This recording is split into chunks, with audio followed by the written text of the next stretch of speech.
warahmatullahi wabarakatuh. Alhamdulillah, salatu wassalamu ala rasulillah wa ala alihi wa ashabihi wa man wala. Ashhadu an la ilaha illallah la syarika lah wa ashhadu anna muhammadan abduhu wa rasuluh alladzi la nabiyya ba'dah. Wa ba'd. Bapak-bapak yang dimuliakan Allah, berhubung Ustaz Taufik berhalangan, maka beliau menyuruh saya untuk sementara satu hari ini, Pak, mengisi kekosongan. Oke, untuk mengisi kekosongan biar kita bisa masih melanjutkan proses saling menasihati, saling belajar, saling bertadarus sambil menunggu syuruk. Oke, sambil menunggu syuruk, beliau menyuruh saya untuk tetap mengisi kekosongan. Akhirnya disinilah saya. Segala puji bagi Allah, kita panjatkan kepadanya yang telah meringankan langkah kita semua dalam rangka menuntut ilmu, sebagaimana Rasulullah sallallahu alaihi wasallam beliau bersabda, "Man salaka tariqan yaltamisu fihi ilman sahalallahu lahu bihi tariqan ilal jannah." Barang siapa yang memudahkan langkahnya dalam rangka menuntut ilmu, maka Allah akan mudahkan baginya jalan ke surga. Syekh Ibnu Utsaimin rahimahullahu ta'ala, beliau menafsirkan hadis ini.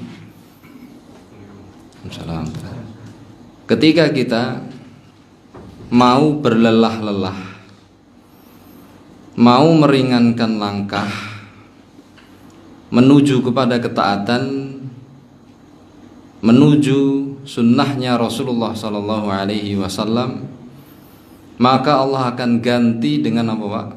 Sahalallahu lahu bih.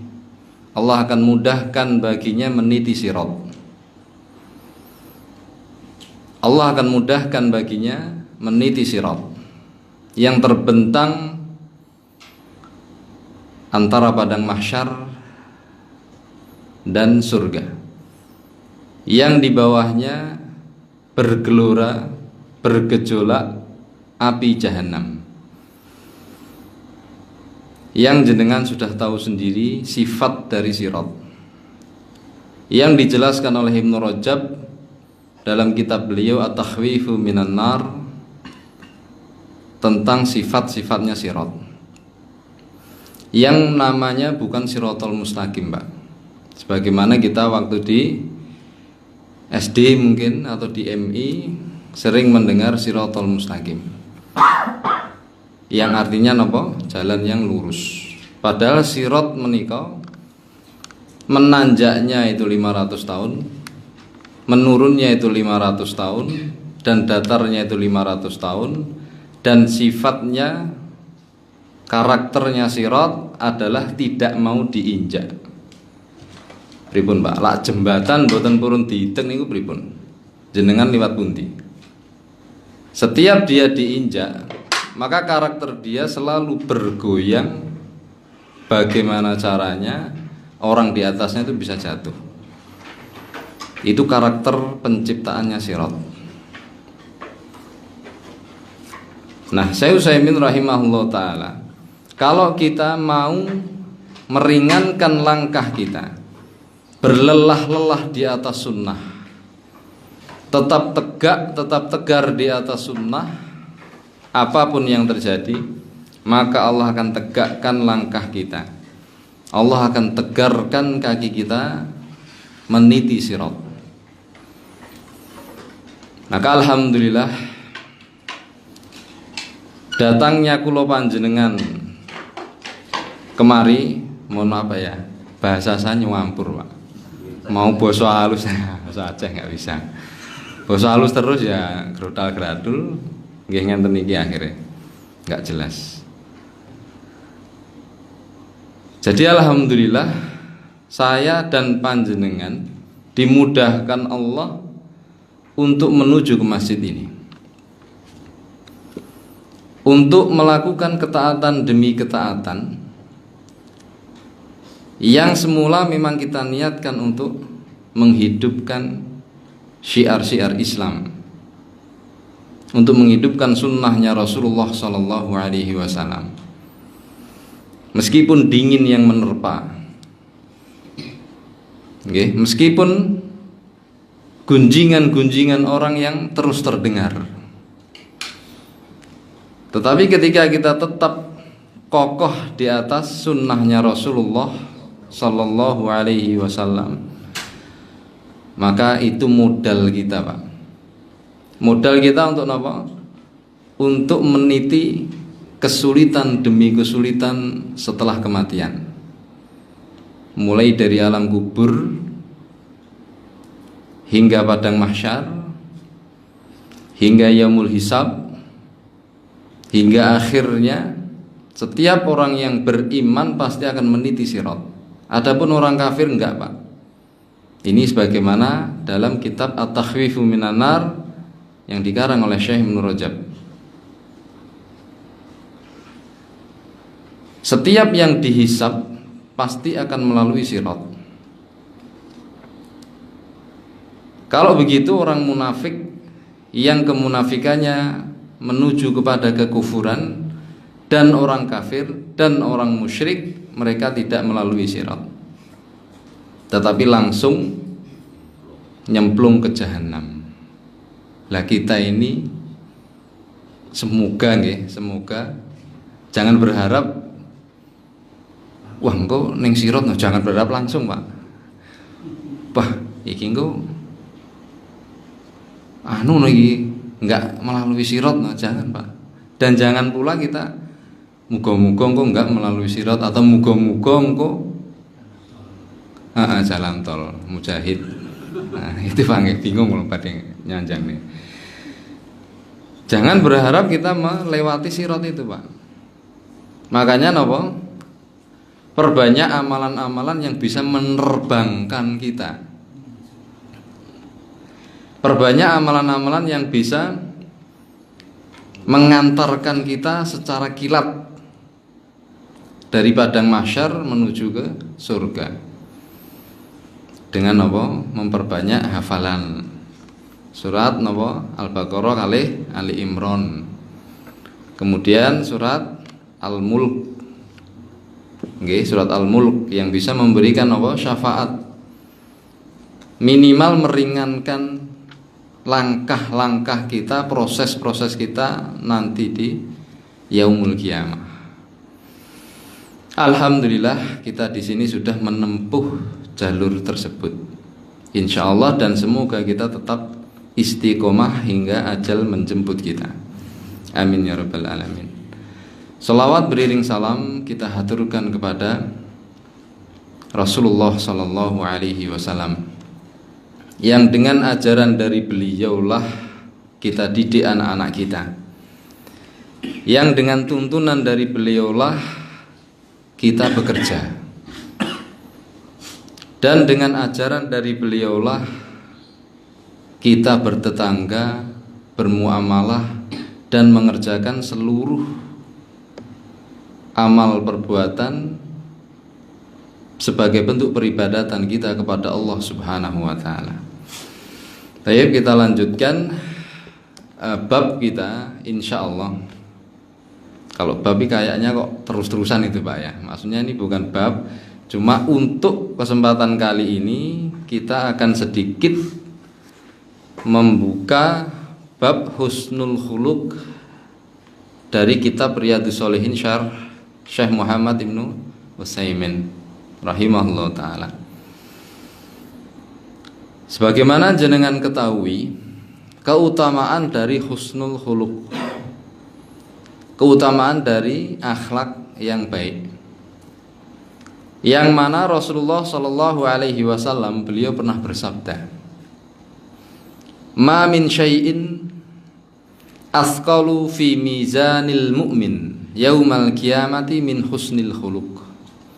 Tidaklah ada sesuatu yang bisa memberatkan mizannya, timbangannya seorang mukmin dibandingkan dengan apa? Akhlak yang baik. Innallaha yubghidul fahisha wal badhi. Sesungguhnya Allah membenci perkataan fahish dan badhi. Fahish niku perkataan kotor, kalau badhi itu perkataan apa? Jorok, seronok. Jadi tahanlah lisan kita untuk apa? Mengatakan perkataan-perkataan yang jorok. Kalau sebagian ulama al-badhi'u mereka mengartikan dengan al-fahish, fahish itu perkataan apa? Yang menjurus kepada apa? Pornografi. Fahish niku candaan atau perkataan yang menjurus kepada apa? Pornografi. Itu kalau nggak salah dalam kitab tafsir Ibnu Katsir yang menjelaskan tentang ayat haji, Pak, di surat Al-Baqarah. Nggih. Mungkin Pak Yusuf hafal. Nggih.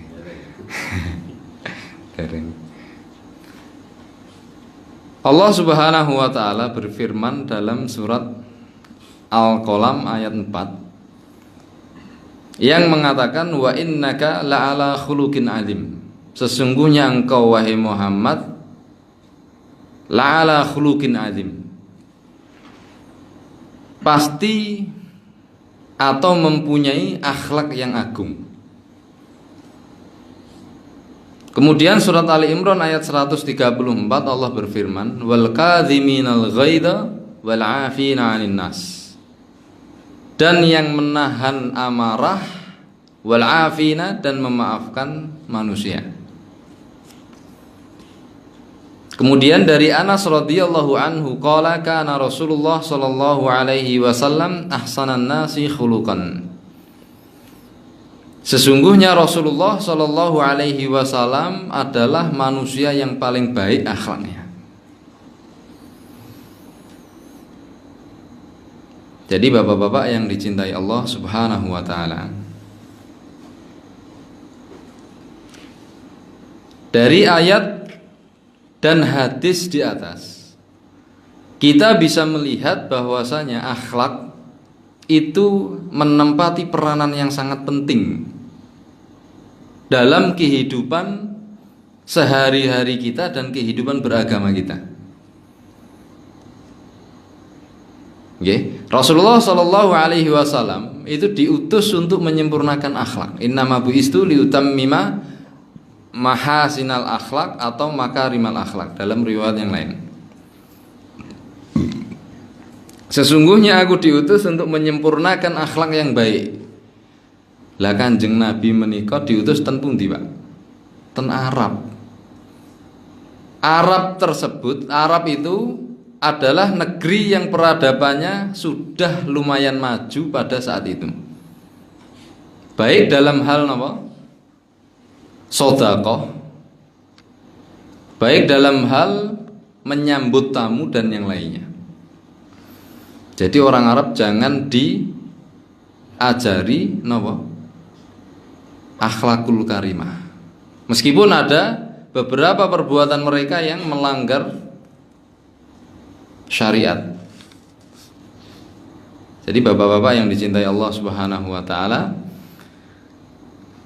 Rasulullah diutus untuk menyempurnakan akhlak yang kalau kita berpikir atau kita refleks refleks pemikiran kita, mungkin akhlak itu berkenaan dengan apa? Manusia. Ngajari caranya tersenyum yang ikhlas, ngajari caranya sedekah yang ikhlas, ngajari caranya berhubungan dengan tetangga yang ikhlas, yang berkenaan dengan makhluk notabene-nya. Nah, Rasulullah diutus untuk menyempurnakan akhlak adalah akhlak yang baik kepada Allah.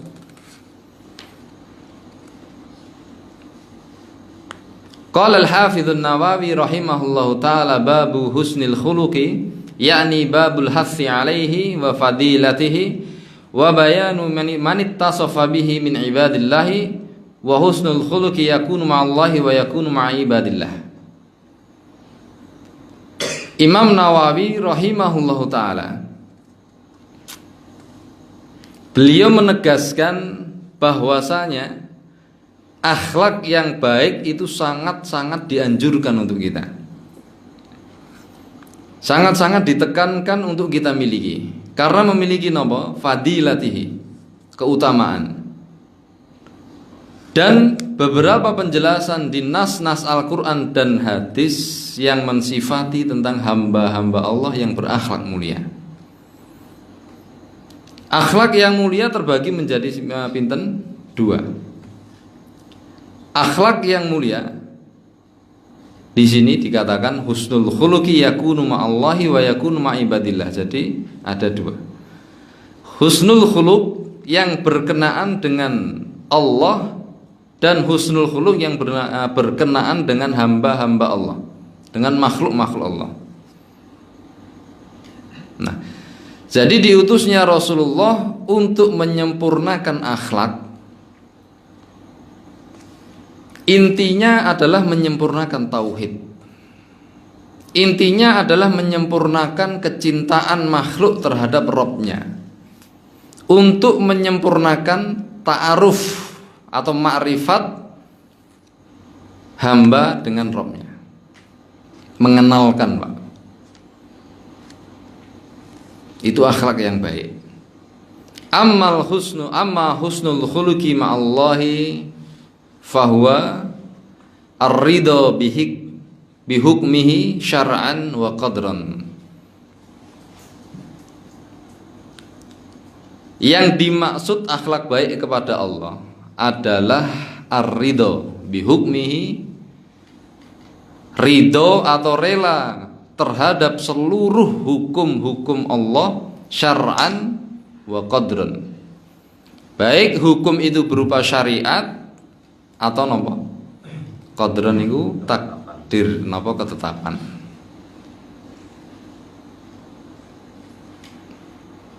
Nggih. Ar-ridha bihukmihi syar'an wa qadran. Yakni seseorang ridho atau rela menerima seluruh hukum-hukum Allah, baik itu berupa syariat atau ketetapan. Wa talaqqa dzalika bil insyirahi wa 'adami tadajjur. Dan kita menjalani hukum-hukum Allah itu dengan apa? Insyirah. Napa Pak insyirah? Lapang dada.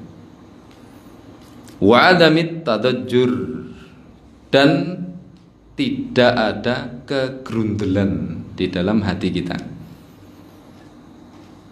Nggih, ketika menjalani napa? Hukum Allah, baik itu syar'an, syariat, napa? Takdir, napa? Ketetapan. Maksudnya pripun? Seseorang fa idza qadarallah alal muslimi syai'an yakrahuhu radiya bidzalika wastaslama wa sabara. Ketika Allah turunkan salah satu hukumnya kepada kita berupa apa? Takdir, maka hendaknya kita faham, ketika Allah turunkan takdir yang kita nggak suka, yang padahal takdir itu semuanya baik bagi kita, nggak mungkin Allah menzolimi kita, tuh nggak mungkin, Pak.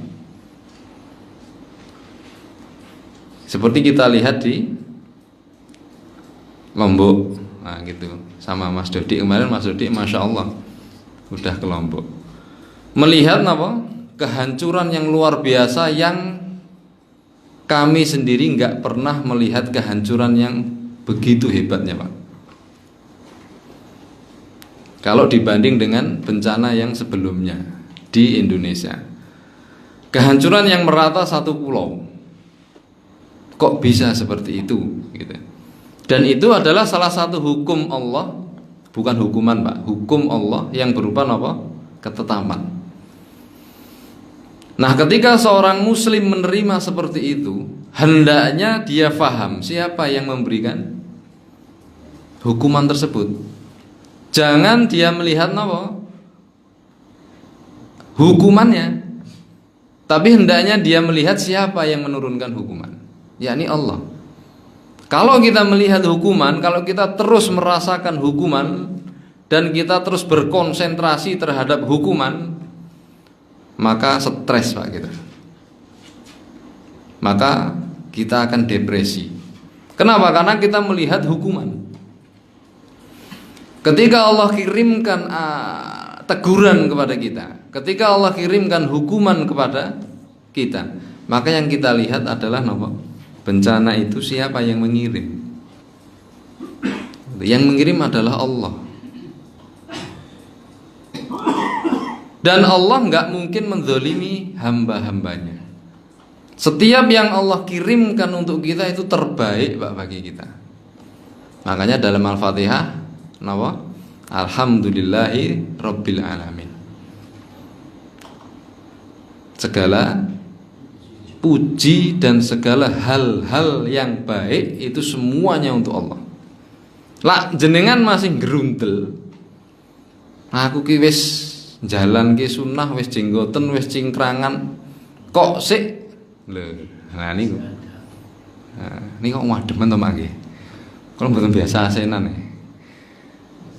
Ha nggih, gringgingan sikil kula niki. Tapi mboten napa-napa, Pak. Lah saumpami bapak-bapak betah mboten napa. Nggih. Dados enggak selamanya ketika nopo? Ketika kita sudah menuntut ilmu, sudah menjalankan sunnah secara kafah seumpamanya. Dan kita berharap kita bisa mengerjakannya. Kita bebas dari ujian. Kita bebas dari ujian. Bahkan ketika kita sudah multazim, napa? Mustaqim, iltizam niku napa? Istiqomah.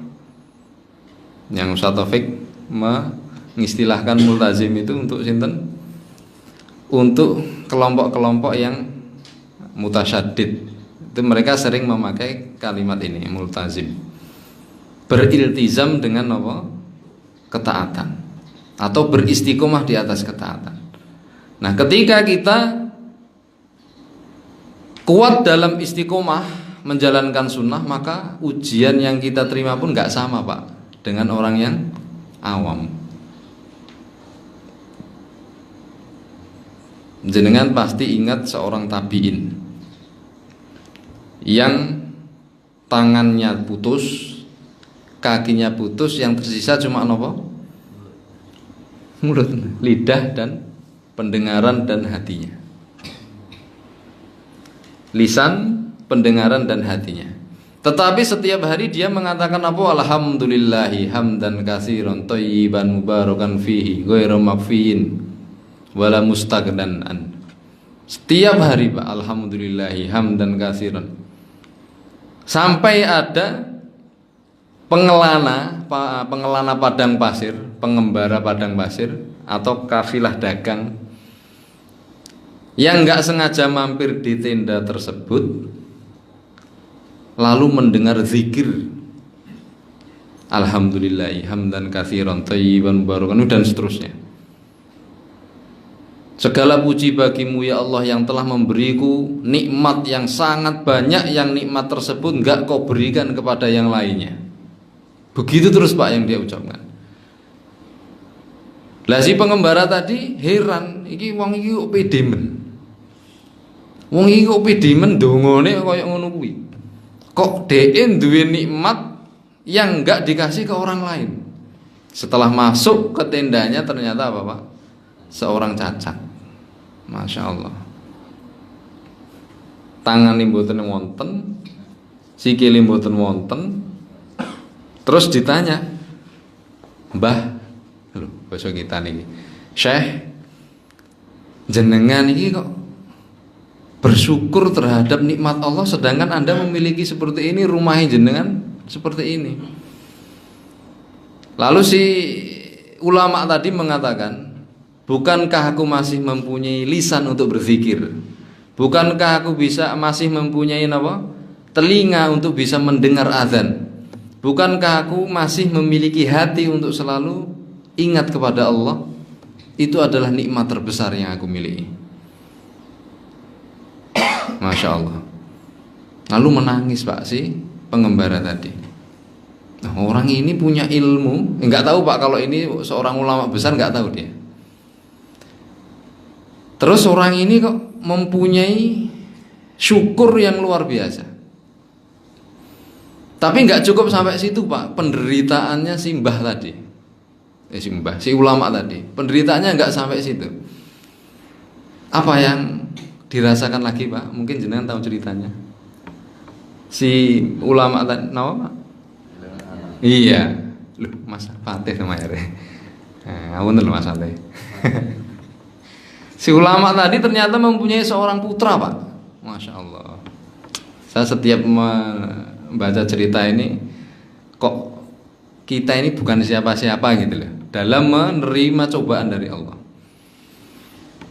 Wahai fulan, hei fulan, saya memiliki putra yang biasa memberi saya makan. Tapi kok beberapa hari ini atau beberapa saat ini anak saya ini kok nggak pernah ngasih saya makan. Memang dia biasa keluar sebentar untuk cari makan lalu balik. Coba tolong cari anak saya, karena dia satu-satunya yang jadi tongkat saya.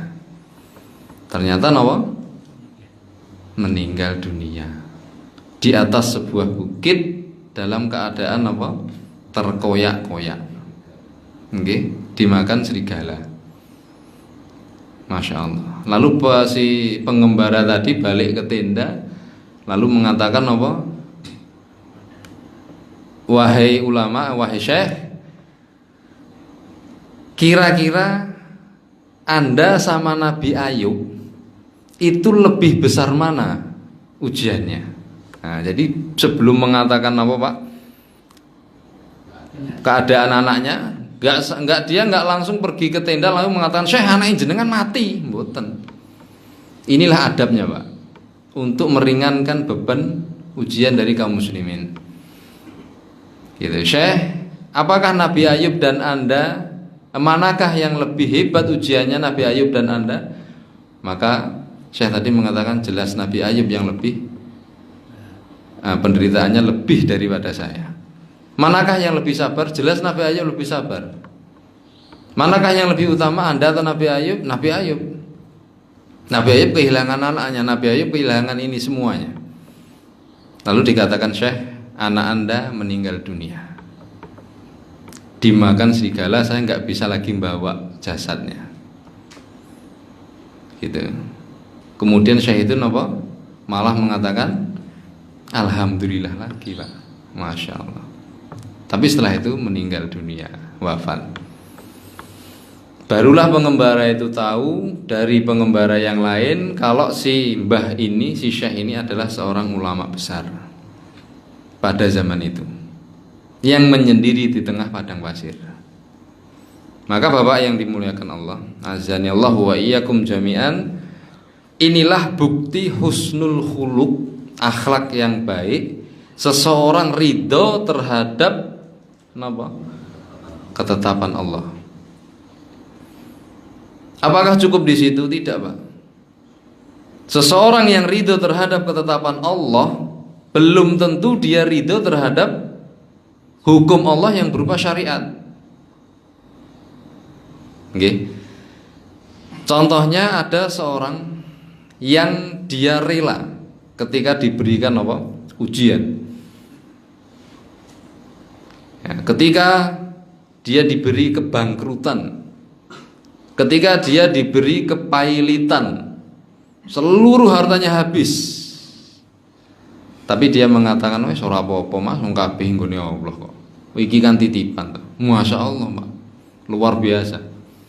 Sing penting aku sehat iso golek duit maneh. Tapi dia nggak mau sholat. Sholat maghrib nggak mau, sholat isya nggak mau. Untuk sholat dia nggak mau, tapi dia bisa rela terhadap apa? Ujiannya Allah yang berupa hukum Allah yang berupa takdir tadi. Gitu. Sering kita melihat mungkin tetangga-tetangganya panjenengan. Gitu. Dan saya melihat salah satu kakek kami yang kesabarannya luar biasa. Yang kesabarannya luar biasa dalam menempuh hukum Allah yang berupa ketetapan ini. Saking sabarnya, masyarakat sekitar itu menganggap dia sebagai orang suci. Kenapa? Karena ketenangannya dalam menjalani hidup. Pagi ke sawah, pulang ngobatin orang. Kemudian ada yang meninggal dunia, istrinya meninggal dunia, ya ini kan memang titipannya Allah. Saya kan nanti akan jumpa lagi nanti sama dia. Masya Allah Pak, kesabaran yang luar biasa. Tapi ketika saya ajak mbah nggih to jenengan niku tumut salat. Jenengan niku sing bau reksa desa niki. Wonten pisan sekalian ben. Jenengan niku sesepuh desa niki. Lak jenengan salat dan masyarakat ngertos jenengan salat, semuanya akan ikut salat. Terus apa kata dia, Pak? Tujuannya salat kuwi apa? Kan eling kambek sing duwe urip gitu Pak bahasanya.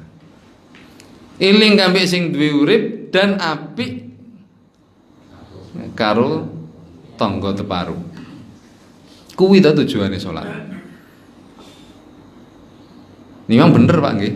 Nah, tapi ada yang kurang tujuannya itu. Nah, tapi kita lihat bagaimana si orang ini dengan kesabarannya yang luar biasa terhadap takdir, tapi dia nggak sabar terhadap syariat. Atau sebaliknya, seseorang yang sabar terhadap syariat tapi nggak sabar terhadap takdir. Nggih, lak bosane napa salatin wekek ustad dalam keadaan normal dia ustad. Tetapi ketika tertimpa musibah, tertimpa ujian, anaknya satu persatu meninggal dunia, seumpamanya rumahnya kebakaran, terus napa malih usahanya bangkrut, istrinya minta pisah, masya Allah, ujian yang komplit Pak. Yang paling tidak dia masih punya ilmu sebenarnya, ujian yang komplit. Akhirnya napa? Dia tinggalkan majelis ilmu. Yang awalnya dia sering mengajar, akhirnya futur nggak mau mengajar. Kenapa? Karena alasannya saya ingin menenangkan diri. Kemudian ingin merintis usaha dan sebagainya. Kemudian apa malah Pak? Ketika seperti itu, ketika dituruti sama si ustadz ini, maka lama kelamaan ustadz ini akan futur. Si ustadz ini akan jatuh. Kenapa? Karena saat itulah setan berkumpul dalam dirinya Pak. Maka masya Allah, naudzubillah min dzalik, kita berlindung kepada Allah dari sifat futur ini. Yang mana ketika kita masih dalam keadaan normal, menikmati nikmat-nikmat Allah, rezeki dari Allah seperti ini, kita istiqomah di atas jalannya, kita istiqomah di atas sunnah. Nah Allah ingin menaikkan derajat kita, maka Allah uji kita Pak.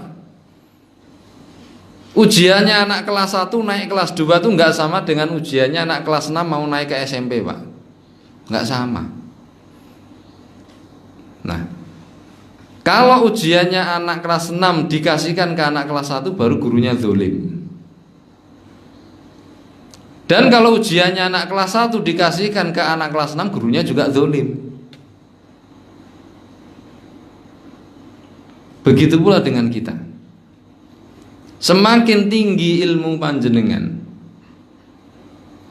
maka semakin tinggi pula ujian yang akan jenengan dapatkan. Ujian tersebut yang paling yang paling berat itu ujian yang enak Pak. Itu yang paling berat. Kalau ujian yang nggak enak, jenengan sudah punya apa? Proteksi. Jenengan sudah melindungi diri jenengan dari ujian yang nggak enak. Wah, sabar, ridho, ini kan titipane Allah dan sebagainya. Tapi kalau ujiannya yang enak, jenengan nggak sadar. Bukan jenengan tok, kulo panjenengan nggak sadar. Maka kaum muslimin azanallahu wa iyyakum jami'an, wa adamul asa wal huzni fa idza qadarallahu 'alal muslimi syai'an yakrahuhu radiya bidzalika wastaslama wa sabara wa qala bilisani wa qalbi raditu billahi rabban. Maka ketika kita mendapatkan musibah atau ujian yang enggak enak yang kita rasa, maka kita katakan raditu billahi rabban. Aku ridho terhadap Allah, seolah-olah kita mengatakan, ya Allah, berikan semua yang akan kau berikan kepada aku, baik itu nikmat napa musibah, berikan semuanya ya Allah. Asal engkau tidak murka kepadaku, maka aku akan tetap menyembahmu. Asal engkau tidak marah kepadaku ya Allah, maka aku akan jalani seluruh yang kau perintahkan kepadaku. Jadi intinya di sini, Pak. Intinya asal Allah nggak murka sama kita. Asal Allah nggak murka sama kita, itu sudah cukup bagi kita sebenarnya. Maka muslimin azanallahu wa iyyakum jami'an, inilah akhlak yang baik yang disempurnakan Rasulullah Shallallahu Alaihi Wasallam untuk umatnya. Yang pertama, yakni memurnikan tauhid, menguatkan kecintaan kita kepada Allah, sehingga kita bisa ridho terhadap syariat-syariat dan terhadap takdirnya Allah Subhanahu wa taala. Wan qada li syari'atillahi azza wa jal bi sadri munsyarahin wa nafsin mutmainnatin fahada husnul khuluqi ma'allahi azza wa jal. Kita jalani itu semua dengan lapang dada, kemudian dengan jiwa yang tenang, maka inilah akhlak yang baik kepada Allah. Maka kita sering mendengar tentang celaan-celaan terhadap beberapa syariat Allah. Seseorang mencela jenggot, seseorang mencela celana cingkrang, seseorang mencela sunnah, seseorang mencela poligami, seseorang mencela jilbab, seseorang mencela puasa. Mencela puasa ini enggak cuma orang awam aja, Pak, ternyata. Orang yang sering ngaji, sering di dalam hatinya terbersit, waduh, iki delungkas wis Ramadan. Wis mulai gelisah, Pak, langku kerjaku piye, dodolanku piye, daganganku piye. Wis mulai gelisah. Dan dia mulai merubah jadwal-jadwal jualannya. Udah gelisah menambah bagaimana caranya ekonomi itu enggak berkurang ketika Ramadan. Nah, kegelisahan dalam menyambut Ramadan itu termasuk enggak ridho terhadap syariat. Ketika enggak ridho terhadap syariat, maka kita berakhlak yang buruk kepada Allah. Naudzubillah min dzalik. Maka bapak-bapak, azanallahu wa iyyakum jami'an, ketika kita dihadapkan kepada syariat, kepada ketaatan, maka koreksi hati kita. Jangan sampai ketaatan yang akan kita lakukan atau ketaatan yang di depan kita itu mendatangkan kenggerundelan di hati kita. Maka ketika itu kita lakukan, saat itu juga kita berakhlak yang baik, berakhlak yang buruk kepada Allah Subhanahu wa taala. Itu yang pertama.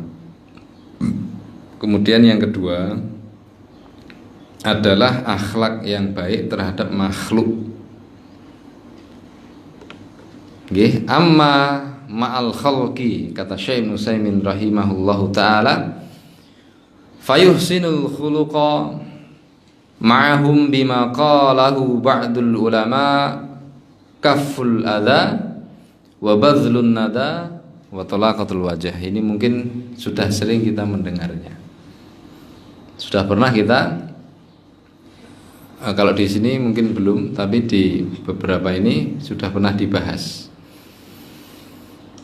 Jadi akhlak yang baik terhadap makhluk itu barometernya cuma 3 Pak sebenarnya. Semuanya kembalinya ke 3 sifat ini. Menapa? Kaful adza. Kemudian kaful adza niku napa? Kaful adza menika napa Pak? Menahan gangguan atau menolak gangguan. Menolak gangguan sama nggih kali menahan. Menolak gangguan atau tidak mengganggu orang lain. Jadi kaful adza itu seperti itu. Kita tidak mengganggu, tidak menimbulkan gangguan terhadap orang lain, dan kita menyingkirkan gangguan. Menolak itu nggih menyingkirkan sami. Menyingkirkan gangguan dari orang lain. Itu kaful adza. Yang pertama, tidak mengganggu orang lain dan menyingkirkan gangguan terhadap orang lain. Kemudian yang kedua, badlun nada. Badlun nada menika napa? Memberikan bantuan. Nggih, memberikan bantuan. Wa talaqatul wajhi, dan berwajah yang cerah di hadapan kaum muslimin. Atau dia berwajah yang cerah di hadapan makhluk, di hadapan manusia. Maka bapak-bapak yang dimuliakan Allah Subhanahu wa taala, para ulama merinci mengumpulkan akhlak yang baik terhadap makhluk itu menjadi 3 ini saja sebenarnya. Semua yang kita lakukan kembalinya ke 3 ini. Nggih, tidak mengganggu orang lain. Tidak mengganggu orang lain. Banyak hadis-hadis Rasulullah Shallallahu Alaihi Wasallam yang menceritakan atau yang menganjurkan kita untuk tidak mengganggu kaum muslimin. Seorang muslim adalah yang muslim lainnya selamat dari kejahatan lisan dan tangannya. Ini termasuk kaful adza, Pak. Tidak mengganggu orang lain. Seorang muslim adalah yang muslim lainnya itu selamat dari kejahatan lisan dan tangannya. Ini yang sulit nih Pak. Ini yang mungkin sulit kita kerjakan. Betapa seringnya kita mengganggu saudara kita kaum muslimin, bahkan nggak cuma ganggu Pak, nyokot. Loh, jenengan pernah nyokot nama mboten Pak? Nah ini nyokot niku maksudnya apa? Menggibah. Jadi kalau kita menggibah saudara kita kaum muslim itu koyok-koyok kita moro Pak, marani koncone awake dhewe, lalu dicokot keruas sampai geten Pak. Lho pripun? Jenengan pernah mboten? Nah, gak kroso. Kan pernah kan Rasulullah didatangi sahabat. Lalu Rasulullah mengatakan, bersihkan kotoran di gigimu, bersihkan daging di gigimu. Saya melihat ada potongan-potongan daging di gigimu. Loh, ya Rasulullah, saya nggak makan daging. Loh, kalau mboten di daging pripun? Bukankah kamu telah mengoyak kehormatan saudaramu? Diam dia Pak. Ternyata apa? Sahabat ini karena saking enaknya mungkin kan, saking enaknya bercengkrama, ngopi enggak, kita Pak ngopi, mereka enggak pernah. Bercengkrama dengan kawan-kawannya, lalu tanpa sadar menggibah. Nah Rasulullah nyindirnya, atau walau alam, para ulama mengatakan Rasulullah benar-benar melihat daging, karena itu mukjizatnya Rasulullah. Tapi Rasulullah mengatakan itu karena ada wahyu dari langit. Allah memberikan wahyu kalau si fulan mengerjakan ini. Kemudian Rasulullah memberikan apa? Tauriyah. memberikan kiasan untuk menegur si sahabatnya tadi. Itu. Nah, kaful adza. Salah satu kaful adza itu kita tidak menggunjing, tidak mengoyak kehormatan, tidak membuka aib saudara kita. Dan ketika ada orang lain menggunjing saudara kita tadi, maka kita kaful adza juga. Menyingkirkan gangguan itu, Pak. Dengan apa? Dengan tidak menikmati gunjingan tersebut.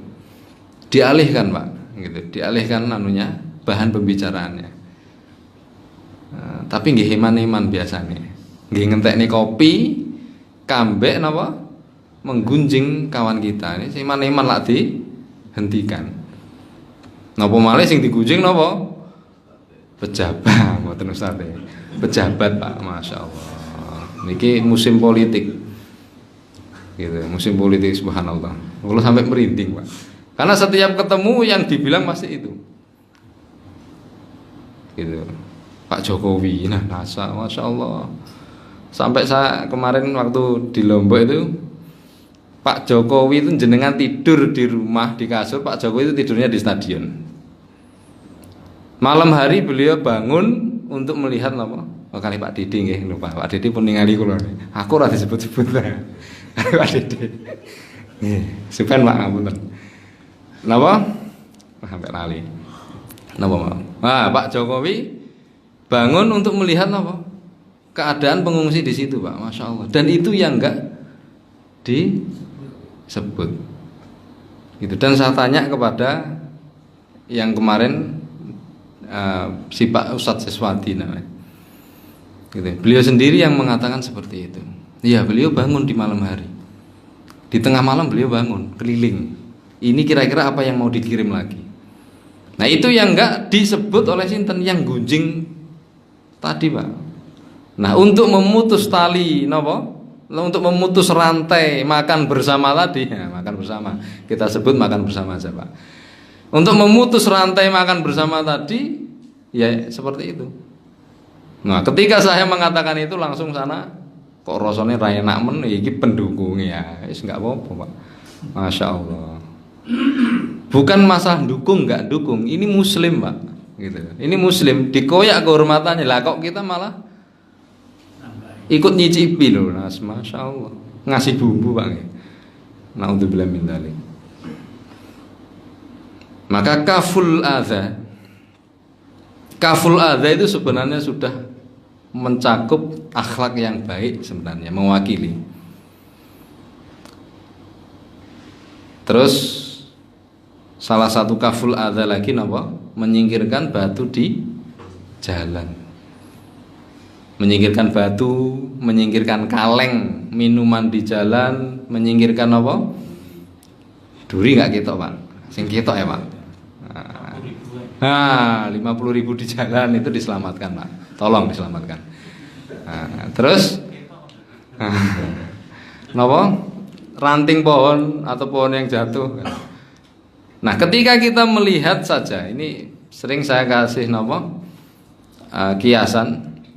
Ketika kita melihat naik motor nih, Pak. Naik motor, lalu di tengah jalan enten apa?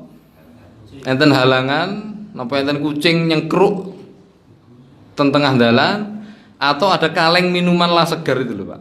Itu kaleng minuman itu di tengah jalan, yang kalau kita nginjek itu pasti apa? Seliut. Nah, ketika kita ngelewatin itu, maunya ini, nah, apa yang kita lakukan, Pak? Apa kita berhenti gini? Atau kita gini seret? Nah, 12. Nah, ketika kita melihat kaleng, pas naik motor, kita hindari, lalu kita terus sambil mengucapkan apa? Alhamdulillah, Allah masih menyelamatkan saya. Untungnya kok duduk aku sing tiba. Untungnya niku lho, Pak. Tapi sambil bablas. Muslim, Pak, kita, Pak.